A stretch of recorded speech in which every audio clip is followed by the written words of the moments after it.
మీలాగనే నేను కూడా government job మీద ఇష్టంతో దాదాపు 11 సంవత్సరాల క్రితం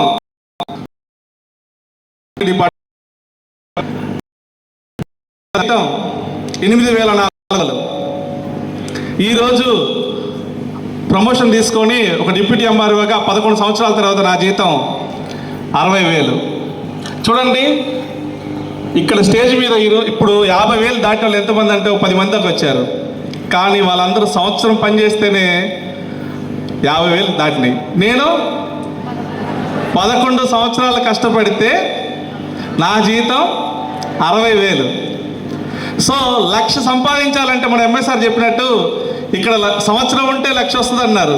నేను 1,00,000 సంపాదించాలంటే ఇంకా 5 సంవత్సరాలు పడుతుంది నా ఉద్యోగంలో.